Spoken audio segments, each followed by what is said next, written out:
Hey guys, Kris here with episode 50 of Is It Worth Seeing Theatrically? I want to be changing up the format just a little bit. I realized with some of my other ones that people obviously want more in-depth reviews as to why maybe it's not worth seeing theatrically, or maybe why it is.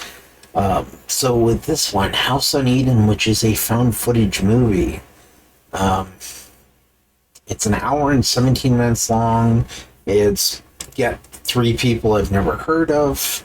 It's written, directed, and starring Chris Collins. And it's not worth seeing it in the theater. If you like the found footage genre, wait for this one to come out streaming or free even. It's it's not worth seeing it theatrically. Now it's my spoiler free. It's not worth seeing theatrically. Now I'm going to kind of go into spoilers as to why this isn't a fun movie or an entertaining movie to see. I mean, it's found footage. It's supposed to be about a group of ghost hunters. And one of them's decided that they're going to go to the house on Eden Street that nobody's heard about. The first half hour of the movie is them driving and walking through a crisp, clear, clean-cut forest. And it's just kind of like, at one point they decided to play hide and seek. And I was like, what the hell is this? It kind of switches between regular cameras to they kind of throw up these Super 8 moments where they're using Super 8 film with no sound at all. And so for the first half hour or 40 minutes of the movie is just them kind of trekking through the woods and kind of talking like there was no script and they just wanted to talk like regular people. They wanted to make this kind of authentic. And then they come across the house on Eden Street. And there's a couple moments in this point that I was like, okay, if you had started the movie with you being at the house and maybe did a little bit more with it, I could see this kind of working. The first half hour kind of just needs to be chucked. But then you don't have a feature-length film. I mean, you barely even have a film at that point. But they come across the house. And the door is unlocked. It's a pristine, clean house.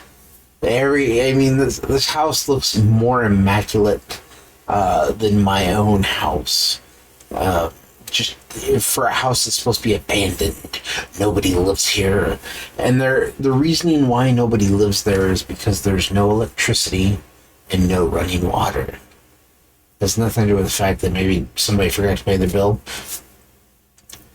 Those aren't really your...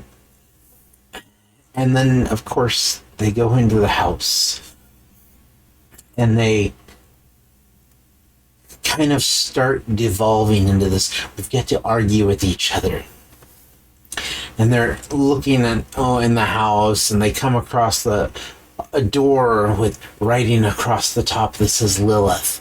And at that point, I was kind of like, okay, so they're going to try and go the biblical route because they've been showing off like some of this artwork. And ultimately, like I said, there's two moments that happen within a span of 15 minutes after they get into the house that I was like, okay, it's fairly decent. The rest of the movie is pretty much just nonsense. Oh man, we've been attacked off camera, and so it's the next day they wake up because they planned on leaving the house, and they're all laying on the floor, all knocked out. Oh God, what happened to them? We don't know, because we're never given that explanation. You just have to assume something's going on. And then some woman randomly starts appearing in her nightgown. Various spots, and the doors open and close on their own. I mean, ultimately, for an hour and 17 minutes, it failed to kind of elicit any kind of emotions for the entire thing. And you know, found footage is a very Blair Witch Project, Paranormal Activity. They tend to have the least amount of like music playing through it, which kind of lends to this credibility of it, realism and everything, which for the most part I'm fine with. Like, problem with modern horror movies is a lot of the times the music is kind of slowly started out, and then it crescendos at the jump scare moment. So you know it's coming, because the music is kind of it's building up. Oh, now you're supposed to jump scare. And so with House on Eden, the lack of music kind of helps it where you're not anticipating something happening, and so when it does happen, it's supposed to catch you.